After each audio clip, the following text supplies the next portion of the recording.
O my channel. প্রিয় শিক্ষার্থী বন্ধুরা, তোমরা যারা ক্লাস 8-এ পড়ছো অর্থাৎ অষ্টম শ্রেণীতে পড়ছো তাদের জন্য এই ভিডিওটিতে আমি আলোচনা করতে চলেছি ক্লাস 8-এর Bengali model activity task part 4-এর সম্পূর্ণ নতুন প্রশ্ন এবং তার উত্তর নিয়ে।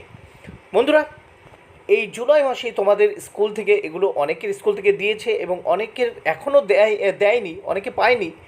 যারা পায়নি তারা অবশ্যই ওয়েবসাইট থেকে ডাউনলোড করে নিতে পারবে। বন্ধুরা, আজকে এই প্রশ্নগুলির সমাধান নিয়ে বা এই প্রশ্নগুলির উত্তর নিয়ে আমি এই ভিডিওটি তৈরি করেছি। তোমরা ঝটপট খাতা এবং কলম বের করে নাও আর এই প্রশ্নগুলির উত্তর লিখে নাও। তার আগে অবশ্যই চ্যানেলটি সাবস্ক্রাইব করে নিও ও পাশে থাকা বেল বাটনে ক্লিক করে দিও। আর যারা ইতিমধ্যে চ্যানেলটি সাবস্ক্রাইব করে নিয়েছো তাদেরকে অসংখ্য ধন্যবাদ জানিয়ে শুরু করছি প্রথম প্রশ্ন এবং তার উত্তর। 1-1। প্রথমে দেখো, ড্যাশ বা শূন্যস্থান আছে। বিষয়ে পৃথিবীতে কোনো জাতি আরব দিগের তুল্য নহে। উত্তর হবে আতিথেয়তা। উত্তর কি? আতিথেয়তা। তাহলে এখানে দেখো আলাদা করে উত্তর লিখে দিয়েছি। উত্তর ঘ, আতিথেয়তা। 2 নম্বর প্রশ্ন। আমার কাছে কিরূপ আচরণ প্রত্যাশা করো? বক্তা হলেন। উত্তর হবে দেখো অপশান খ, সেকেন্দার। তাহলে দেখো আলাদা করে উত্তর নিচে লিখে দিয়েছি। উত্তর খ, সেকেন্দার। 1-3। পশ্চিমে কদ্রুর তরকারি দিয়ে ঠেকুয়া খায়। টেনিদাকে এ কথা বলেছে। কে বলেছিল? দেখো ক্যাবলা। উত্তর হবে খ, ক্যাবলা। তাহলে উত্তর ক্যাবলা। 1-4। মাইকেল মধুসূদন দত্ত যে জাহাজ থেকে তার বন্ধু গৌরদাস বসাককে চিঠি লিখেছিলেন সেটির নাম? উত্তর হবে কি? সিলন। দেখো উত্তর খ, অপশান খ, সিলন। তাহলে আলাদা করে নিচে দেখো লিখে দিয়েছি আমি। উত্তর খ, সিলন। এবার আসি 2 নম্বর প্রশ্ন। 2 দাগের প্রশ্ন। নিচের প্রশ্নগুলির সংক্ষিপ্ত উত্তর দাও। তাহলে 2-1 কি বলেছে? মান্ধাতারি আমল থেকে চলে আসছে এমনই রকম কোন প্রসঙ্গে কবি একথা বলেছেন? উত্তর দেখে নাও। বিশ্বকবি রবীন্দ্রনাথ ঠাকুরের লেখা বোঝাপড়া কবিতা থেকে উদ্ধৃত অংশটি গৃহীত হয়েছে। আলোচ্য অংশে কবি বোঝাতে চেয়েছেন পৃথিবীর কোনো মানুষই সকলের কাছে প্রিয় হতে পারে না, আবার সকলে সব কিছু পায়ও না। কেউ বেশি পায়, কেউ বা কম পায়। কেউ প্রতারণার শিকার হচ্ছে, ঠিক তেমনি সেও অন্য কারোর সঙ্গে প্রতারণা করছে। তাই কবি এ কথা বলেছেন।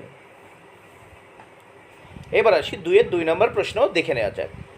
আমা অপেক্ষা আপনকার ঘোরতর বিপক্ষ আর নাই। বক্তার একথা বলার কারণ কি? উত্তর দেখে নাও। উদ্ধৃত অংশটি ঈশ্বরচন্দ্র বিদ্যাসাগরের লেখা অদ্ভুত আতিথেয়তা গল্প থেকে নেওয়া হয়েছে।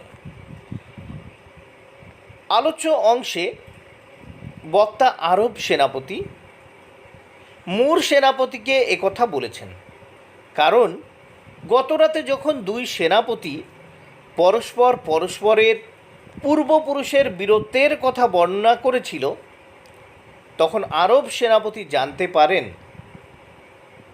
এই আশ্রয়প্রার্থী মুর সেনাপতির নির্দেশেই তার পিতাকে হত্যা করা হয়েছিল। ফলে তার প্রতি প্রতিশোধ গ্রহণের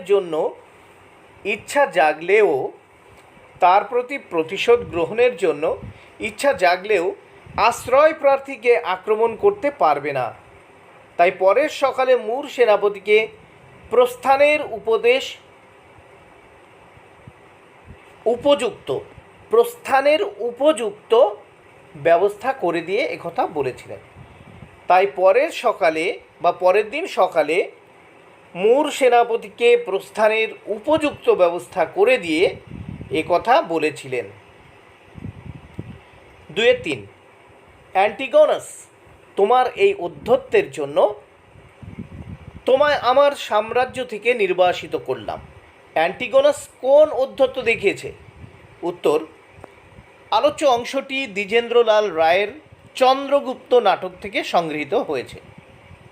সেকেন্দারের কাছে অ্যান্টিগনাস যখন গুপ্তচর সন্দেহে চন্দ্রগুপ্তকে নিয়ে আসে তখন কথোপকথনের মাধ্যমে জানা যায় যে গ্রিক সেনাপতি সেলুকাস সরল বিশ্বাসে চন্দ্রগুপ্তকে যুদ্ধ কৌশলের শিক্ষা দিয়েছিলেন। কিন্তু এই নিয়ে সেলুকাস ও অ্যান্টিগোনাসের মধ্যে বিবাদ সৃষ্টি হয়। এমনকি অ্যান্টিগোনাস সেলুকাসের ওপর তরবারি নিক্ষেপও করেছিল।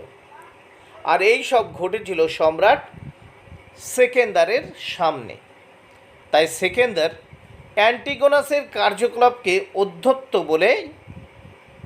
অধ্যত্ত বলে মনে করেছিল।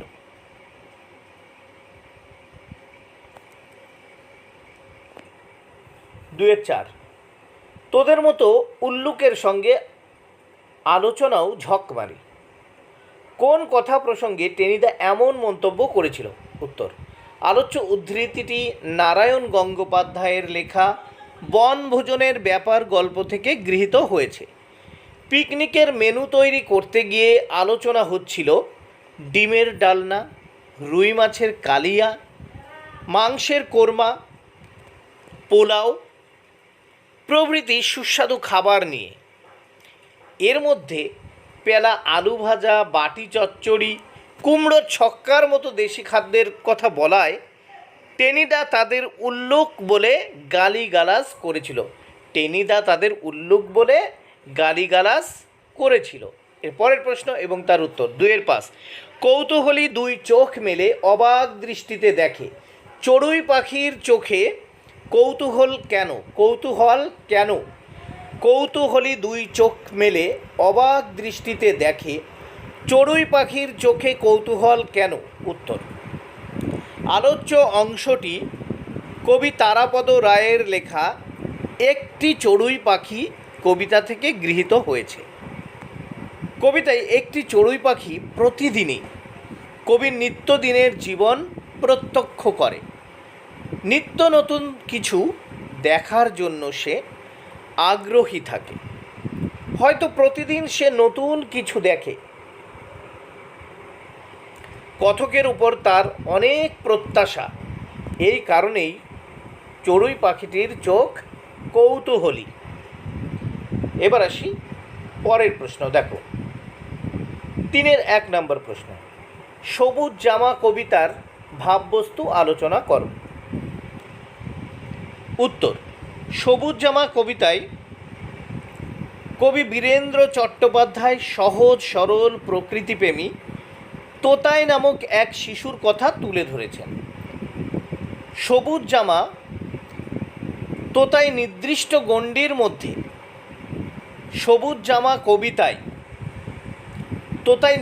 গণ্ডির মধ্যে আবদ্ধ থেকে পড়াশোনা করতে চায় না। এটা না লিখলেও চলবে। তোতাই নির্দিষ্ট গণ্ডির মধ্যে আবদ্ধ থেকে পড়াশোনা করতে চায় না। সে প্রকৃতির মাঝে ঘুরে বেড়িয়ে প্রকৃতিকে অনুভব করে মুক্ত থাকতে চায়। সে বুড়ো দাদুর মতো চশমা দিয়ে জগৎ দেখতে চায় না। সভ্যতার নকল মুখোশ খুলে সহজ স্বাভাবিকভাবে বাঁচতে চায় ও সবুজ গাছের মতো জামা পরতে চায়, যেখানে অনেক পাখি এসে বসবে।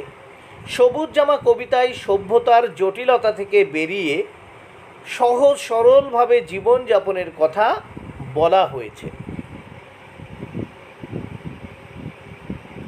এবার আসি পরের প্রশ্ন এবং তার উত্তর। বন্ধু রাজনারায়ণ বসুকে লেখা চিঠিতে মাইকেল মধুসূদন দত্ত তার লেখা মেঘনাদ বধ কাব্য সম্পর্কে কীরূপ অভিমত করেছেন?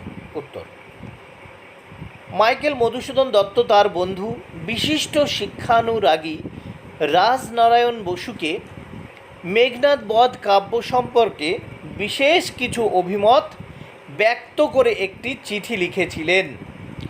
750 লাইনের কাব্যের ষষ্ঠ স্বর্গের শেষ করেছেন মেঘনাদের মৃত্যুর মধ্য দিয়ে। সে কথাও তিনি জানিয়েছেন। মেঘনাদকে মারতে লেখক মাইকেল মধুসূদনের অনেক কষ্ট হয়েছে, এমনকি তিনি কান্না পর্যন্ত করেছেন। এছাড়াও বলেছেন অনেক হিন্দু মহিলা এই কাব্য পড়ে কেঁদে ফেলেছেন।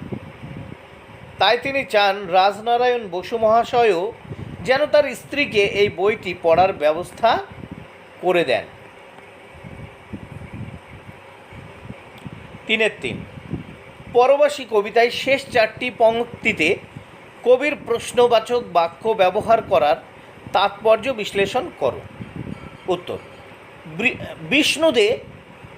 বিষ্ণুদে তার পরবাসী কবিতাটির শেষ স্তবকের 4টি বাক্যে জিজ্ঞাসা চিহ্ন ব্যবহার করেছেন, যা কবিতাটিকে বিশেষ মাত্রা দিয়েছে। কবি পরবাসী কবিতায় সুন্দরবন, জঙ্গল, প্রাকৃতিক পরিবেশের অসাধারণ বর্ণনা করেছেন।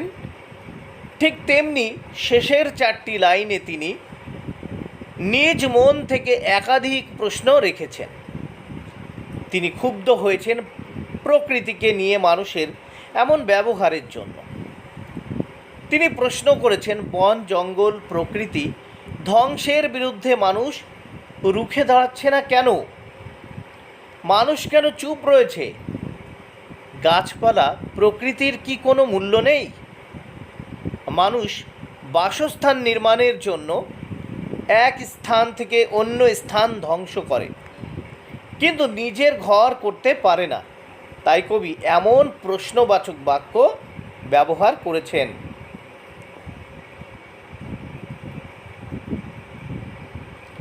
3-4 নম্বর প্রশ্ন দেখে নাও। কিন্তু এই রাত্রির কথা ভালোভাবেই আমার মনে আছে।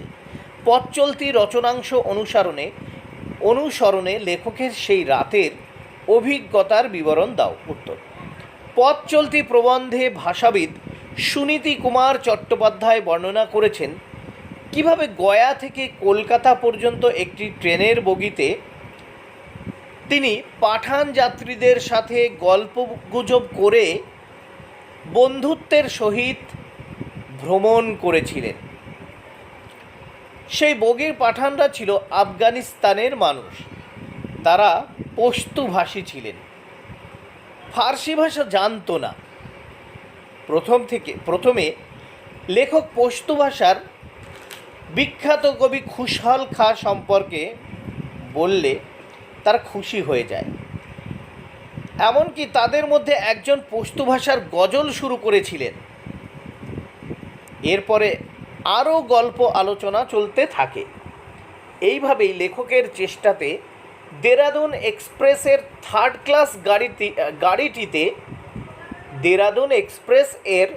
ক্লাস গাড়িটিতে একটি পশতু সম্মেলন শুরু হয়ে গিয়েছিল।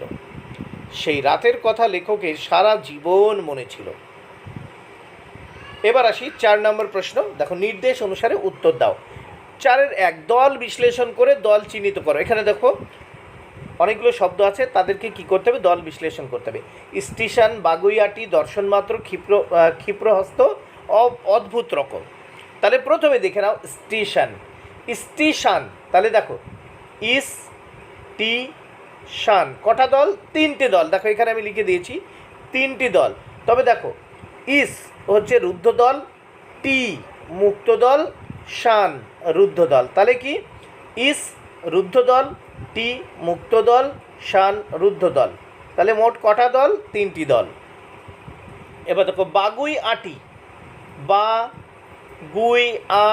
কটা দল হচ্ছে? 4টি দল। তাহলে প্রথমটা কি? মুক্ত, তারপর মুক্ত, আবার মুক্ত, আবার মুক্ত। এখানে 4টি দলই কি? মুক্ত দল। দেখো বাগুইয়াটি, এখানে 4টি মুক্ত দল। তাহলে এখানে পাশে লিখে দিয়েছি 4টি মুক্ত দল। এবার দেখো দর্শন মাত্র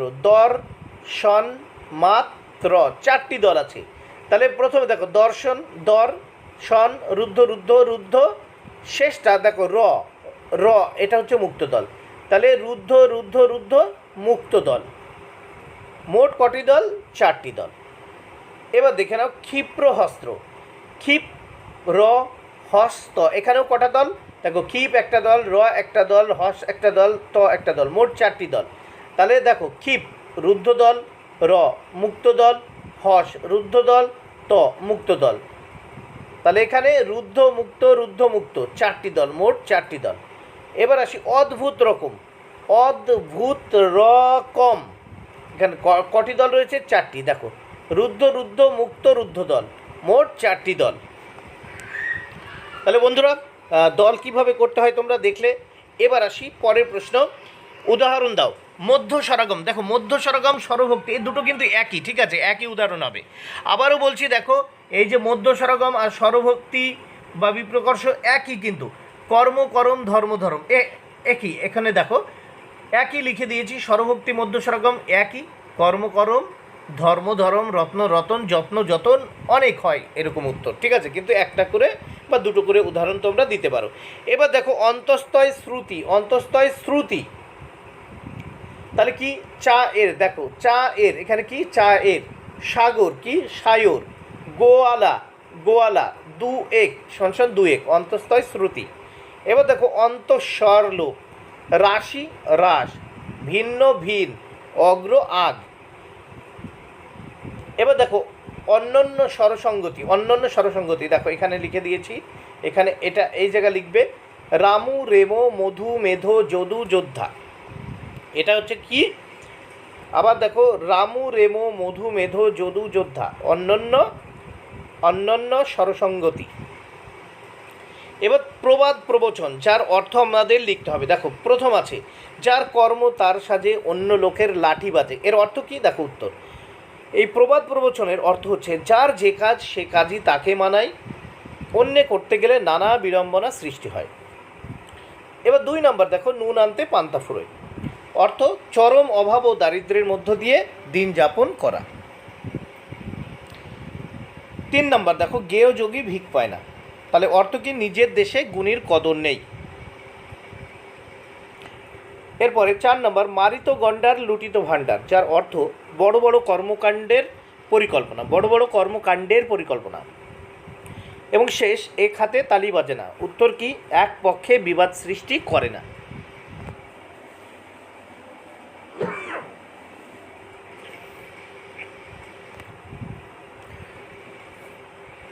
বন্ধুরা ভিডিওটি যদি ভালো লাগে অবশ্যই লাইক কমেন্ট ও শেয়ার করো। Thank you very much, keep watching my channel and my video.